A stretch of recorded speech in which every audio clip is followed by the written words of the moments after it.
Hello मेरे प्यारे बच्चों।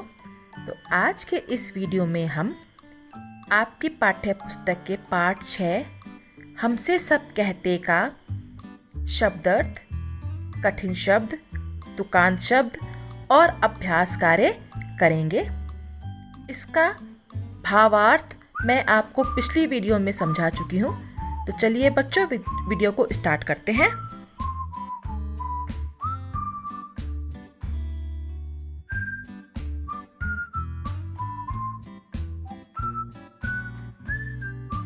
तो सबसे पहले बच्चों, हम इस कविता में आए हुए कठिन शब्दों को पढ़ेंगे और अपनी उत्तर पुस्तिका में बीच में लाइन खींचकर दो बार लिखेंगे ताकि हमें इन कठिन शब्दों का अभ्यास ठीक प्रकार से हो जाए। तो पहला कठिन शब्द है बच्चों सूर्य, फिर है जलधार, उसके उपरांत चांद, फैलाओ, चांदनी, खबरदार, अंदर, बरसाई, भैया और खेल खिलौने। इन सभी कठिन शब्दों को आप दो बार या तीन बार अपनी उत्तर पुस्तिका में लिख सकते हैं और इन्हें स्मरण कर सकते हैं।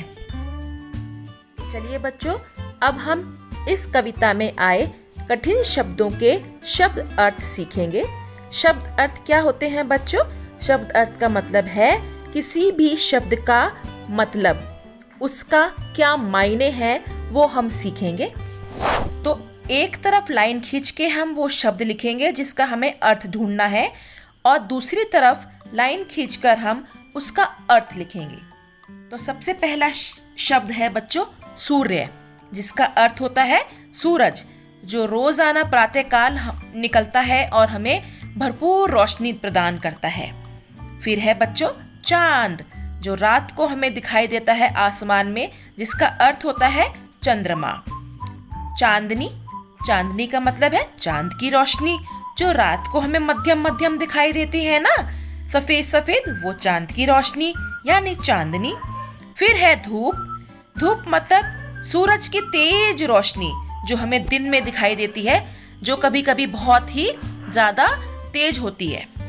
फिर है जलधार, जलधार मतलब पानी की धारा, यानी कि पानी की छोटी सी नदी, पर यहाँ जलधार का मतलब है बारिश। फिर है भैया, भैया का मतलब भाई यानी कि आपके ब्रदर। फिर है बस चलना, बस चलना का मतलब है बच्चों हुक्म चलाना, किसी पे अधिकार जमाना। फिर है बच्चों अम्मा, अम्मा का मतलब है हमारी माता जी, हमारी माँ, जिसे बोलते हैं अंग्रेजी में मदर। अम्मा मतलब माँ। तो शब्दार्थ को बच्चों जैसे मैंने आपको दिखाया है, ऐसे ही आप शब्दार्थों को अपनी उत्तर पुस्तिका में लिखकर स्मरण कर सकते हैं। अब बच्चों हम इस कविता में आए तुकांत शब्दों को जानेंगे। तो तुकांत शब्द क्या होते हैं? तुकांत शब्द दो शब्दों से मिलकर बना है, तुक और अंत। मतलब जैसे कि नाम से ही जाना पड़ रहा है कि अंत में आने वाले वो शब्द जिनसे कोई तुक बनता है, यानी कि तुकांत शब्द अक्सर वही होते हैं बच्चों जो कविता के लाइन के अंत में आते हैं और उनको पढ़ते समय हमें कोई तुक महसूस होता है और उनकी आवाज एक जैसी प्रतीत होती है। जैसे बच्चों पहले फैलाओ और जाओ, ओ अंत में आ रहा है, तो दोनों तुकांत शब्द हैं। फिर है आई और बरसाई, आई से मिलता जुलता शब्द कौन सा है बच्चों? बरसाई।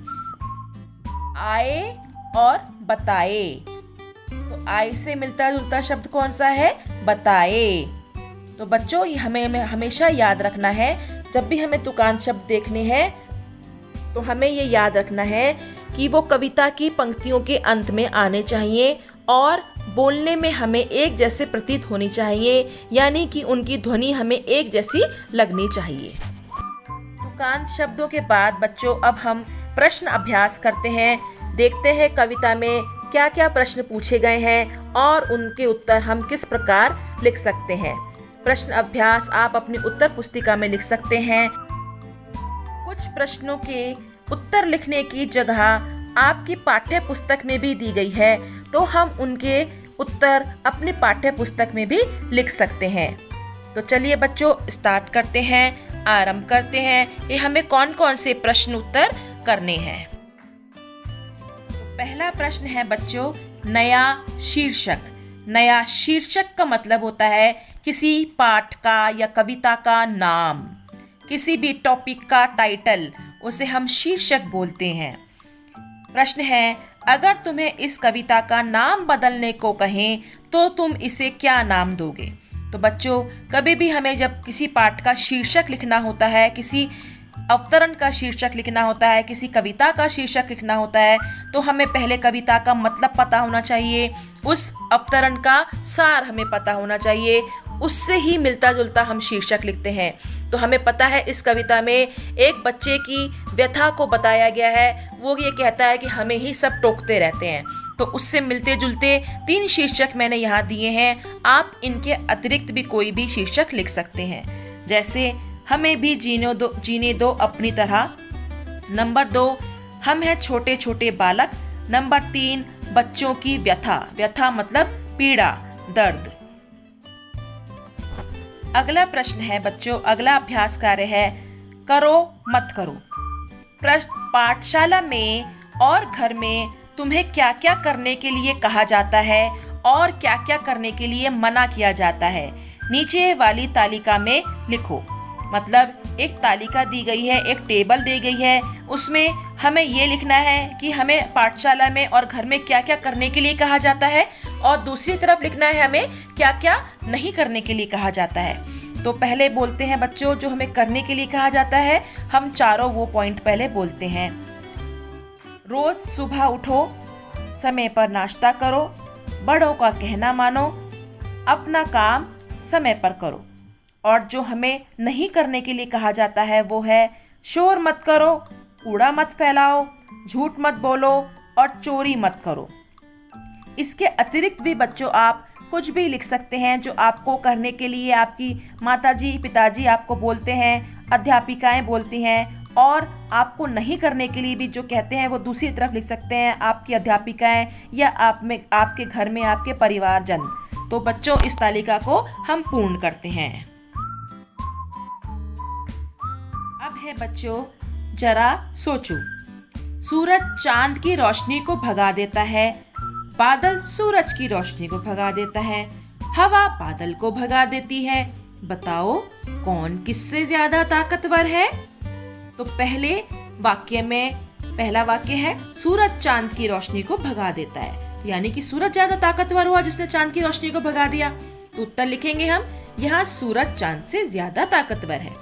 दूसरा है बादल सूरज की रोशनी को भगा देता है, यहाँ तो भाई बादल सूरज से ज्यादा ताकतवर हुआ, तो हम लिखेंगे यहाँ बादल सूरज से ज्यादा ताकतवर है। तीसरा वाक्य है हवा बादल को भगा देती है, तो बच्चों हवा तो बादल से भी ज्यादा ताकतवर हो गई, तो यहाँ क्या है, यहाँ हवा बादल से भी ज्यादा ताकतवर है। तो तीनों वाक्य लिखकर हम उसके नीचे लिखेंगे कि कौन किससे ज्यादा ताकतवर है। अगला प्रश्न है बच्चों, तुम्हारी बात। अम्मा पापा भैया दीदी सभी बड़ों का बच्चों पर बस चलता है। बस चलता है मतलब अधिकार जमाते हैं, हुक्म जमाते हैं। तुम्हारा किस किस पर बस चलता है, तुम्हारा अधिकार किस किस पर चलता है।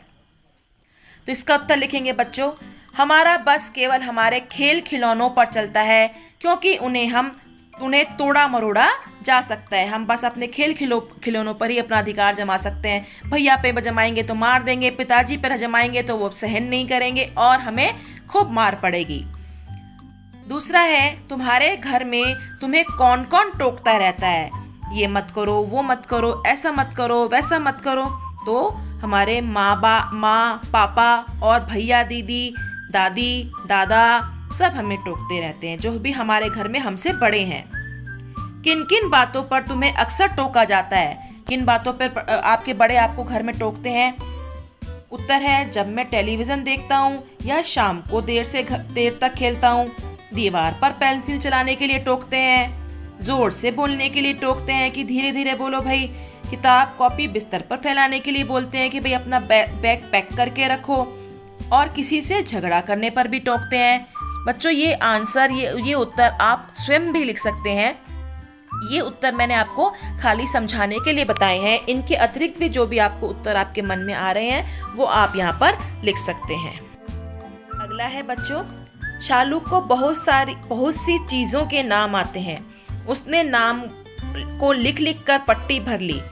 वे नाम मैंने नीचे लिख दिए हैं। कोई शालू लड़की है, उसको बहुत सारी चीज़ों के नाम आते हैं, आपको भी बहुत सारी चीज़ों के नाम आते हैं, तो उन्होंने एक पूरी सारे नाम जो शालू को आते हैं वो एक जगह लिख दिए। जैसे शक्कर, कबड्डी, पपीता, मार कुटाई, लोमड़ी, गुलाब जामुन, शेर, ककड़ी, शतरंज, बल्ला, मगर, लड्डू, गाय, बेर, पेड़ा, बकरी, गिल्ली, कबूतर, पतंग, मसाला, लट्टू, तोता, शहतूत। अब बच्चों प्रश्न ये है, अब शालू सोच रही है कि किस नाम को किस खाने में लिखना है। क्या तुम उसकी मदद कर सकते हो? तो 3 खाने तुम्हें दिए गए हैं। इन तीनों खानों में शालू ने जो नाम सोचे हैं वो लिखने हैं। एक खाना है जानवर या पक्षी का, दूसरा खाना है खाने पीने के सामान का, तीसरा खाना है खेल के नाम या उनके सामान का। तो बच्चों जो भी नाम वाले शब्द होते हैं उन्हें संज्ञा कहते हैं। इस पर मैंने एक बहुत प्यारी सी वीडियो बना रखी है, वो भी आप देख सकते हो कि संज्ञा किसे कहते हैं, नाम वाले शब्द क्या होते हैं। तो बच्चों चलो शालू की मदद करते हैं और उसके दिए हुए नामों को तालिका में भरते हैं। तो पहला है, अक्षर भी दिए हुए हैं कि बा से लिखना है जानवर का नाम बकरी, खाने पीने के सामान का नाम बेर, खेल खिलौनों का नाम या सामान का नाम बल्ला, ऐसे ही माँ से मगर, मसाला, मार कुटाई, का से कबूतर, ककड़ी, कंकड़ या कबड्डी, ला से लोमड़ी, लड्डू, लट्टू, पा से कोई भी इन्होंने जानवर नहीं दिया है तो हमने लिखा है यहाँ पांडा, पपीता, पतंग, गा से गाय, गुलाब जामुन और गिल्ली, शा से जानवर का नाम शेर, शा से खाने पीने के सामान का नाम शहतूत और शा से खेल का नाम या सामान शतरंज। अगला प्रश्न है बच्चों, अब ये जो नाम दिए हैं उन्हें हम क्रम से लगाना है, वर्णमाला के हिसाब से क्रम में लगाना है। मतलब जो वर्णमाला में वर्ण पहले आता है उसे पहले लिखेंगे और जो बाद में आता है उसे हम बाद में लिखेंगे। जैसे का पहले आता है और गा बाद में आता है, क ख ग, तो का पहले आया तो और गा बाद में आया, तो क्या का शब्द हम पहले लिखेंगे और गा का शब्द हम बाद में लिखेंगे। तो सबसे पहले है जानवर या पक्षी, सबसे पहले लिखा है कबूतर, गाय, पांडा, बकरी, मगर, लोमड़ी और फिर शेर। ऐसे खाने पीने का सामान लिखा है बच्चों, ककड़ी, गुलाब जामुन, उसके बाद फिर पा से पपीता, फिर बा से बेर, फिर माँ से मसाला, फिर ला से लड्डू और फिर शा से शहतूत। फिर खेल का नाम या सामान लिखा है बच्चों मैंने, का से कंकड़, का से कबड्डी, गा से गिल्ली, पा से पतंग, बा से बल्ला, माँ से मार कुटाई, ला से लट्टू और शा से शतरंज। तो वर्णमाला के क्रम के अनुसार बच्चों ये सब चीजें आपको लिखनी है। इसके लिए आपको हिंदी की वर्णमाला भी अच्छी तरह से याद होनी चाहिए, वो बहुत इम्पोर्टेंट है। आप बच्चों को हिंदी की वर्णमाला बिल्कुल भी नहीं आती है तो आप सब बच्चों को हिंदी की वर्णमाला भी कंठस्थ होनी चाहिए। आगे है बच्चों, हमसे सब कहते कविता में जिन लोगों, चीज़ों और जगहों के नाम आए हैं उन्हें नीचे दी गई तालिका में लिखो। लोग, चीज़ और जगह, वही बच्चों संज्ञा। संज्ञा किसे कहते हैं? संज्ञा किसी वस्तु, व्यक्ति, भाव, जगह या जानवर के नाम को हम संज्ञा कहते हैं। तो यहाँ पर हमें लिखना है लोगों का नाम, चीज़ का नाम और जगह का नाम। तो लोगों के नाम में लिखा है भैया, अम्मा और पापा का नाम आया है यहाँ पर। चीज़ में उन्होंने बताया है धूप, चांदनी, जलधार, हवा, खिलौने। जगह का नाम बताया है यहाँ, अंदर, घर, बाहर, ये सब जगहें हैं। तो बच्चों ये सब चीज़ें हमारी क्या हैं? ये हमारी हैं संज्ञा। नाम वाले शब्द संज्ञा होते हैं। कविता का अंतिम प्रश्न बच्चों एक कहानी है। कौवे और लोमड़ी की तुमने कहानी सुनी है। एक चालाकी से किस प्रकार लोमड़ी ने कौवे के मुंह से निवाला छीन लिया था। अब उसी कहानी के अनुसार हमें उन्हीं चित्रों को देखकर दूसरी कहानी बनानी है जिसमें कि हम कौवे को बुद्धिमान दिखा सकते हैं या कुछ और भी आप दिखा सकते हैं जो आपके मन में आए। आप कौवे को उस तरह दिखा सकते हैं, लोमड़ी को चालाक दिखा सकते हैं, लोमड़ी को मूर्ख भी दिखा सकते हैं। आप किसी भी तरह कहानी को बना सकते हैं, पर चित्रों का प्रयोग वही करना है जो इस पेज पर दी गई कहानी में किए गए हैं। ये मेरा बनाया हुआ कहानी है, मेरी बनाई हुई कहानी है, आप अपनी कहानी भी बना सकते हैं। तो हम कहानी को आरंभ करते हैं बच्चों। पहले चित्र में कौवा रोटी के साथ दिखाई दे रहा है, तो हमने वाक्य लिखा है, एक बार एक कौवे को एक रोटी मिली। फिर क्या हुआ, चलो आगे देखते हैं। कौवे के पास रोटी देखकर लोमड़ी के मुंह में पानी आ गया। मुंह में पानी आ गया मतलब उसको लालच आ गया। उसने एक चाल चली मतलब उसने सोचा कि किस तरह चालाकी से मैं कौवे के मुंह से ये रोटी का टुकड़ा छीन सकती हूँ। तो उसने एक चाल चली। वह बोली, कौवे भाई, मैं जंगल में नई आई हूँ, कृपया मुझे जंगल के राजा शेर के घर का पता बताने का कष्ट करें। उसने सोचा इससे मैं पूछती हूँ कि शेर कहाँ रहता है, तो ऑब्वियसली जब वो पता बताएगा तो अपनी चोंच खोलेगा तो उसके मुंह से रोटी का टुकड़ा नीचे गिर जाएगा। मैं रोटी का टुकड़ा लेकर झट से भाग जाऊंगी, उसने ये सोचा। फिर देखते हैं आगे क्या हुआ। तो बच्चों, कौवा मूर्ख नहीं था, कौवा बुद्धिमान था।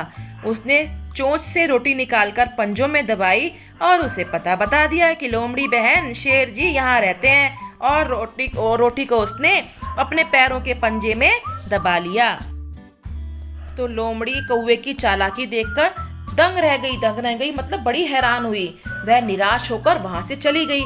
उसने तो सोचा था कौवा तो मूर्ख है, इसको मैं बेवकूफ बना के इससे रोटी छीन लूंगी, पर कौवा तो बुद्धिमान निकला। उसने रोटी के टुकड़े को अपने पैर के नीचे पंजों में दबाकर तब उसको उत्तर दिया। तो लोमड़ी बड़ी निराश हुई और वो अपना समूह लेकर वहां से चली गई। उसे रोटी नहीं मिली। तो इस कहानी से हमें क्या शिक्षा मिलती है बच्चों? इस कहानी से हमें यह शिक्षा मिलती है कि हमें किसी को मूर्ख नहीं समझना चाहिए। यही नहीं सोचना चाहिए हम ही बुद्धिमान हैं, जो हम जिससे बात कर रहे हैं वो भी उतना ही बुद्धिमान हो सकता है। तो हमें ये शिक्षा मिलती है कि हमें किसी को भी अपने आप को बुद्धिमान और दूसरे को मूर्ख नहीं समझना चाहिए। तो बच्चों, आपको कहानी कैसी लगी? आपको ये पूरा अभ्यास कार्य कैसा लगा? मुझे जरूर बताना। तो धन्यवाद बच्चों, बाय बाय बच्चों। मिलती हूँ फिर आपको किसी और वीडियो में। सारा काम आप अपनी उत्तर पुस्तिका में सुंदर सुंदर लेख में लिख सकते हैं, और जो कार्य आपकी पाठ्य पुस्तक में लिखने का है उसे आप पाठ्य पुस्तक में लिख सकते हैं। जैसे कि पेज नंबर 50 और पेज नंबर 51 पे दिया गया कार्य आप वहीं लिख सकते हैं, या अपनी अध्यापक या अध्यापिका के निर्देशानुसार कार्य कर सकते हैं। तो बाय बाय बच्चों, धन्यवाद।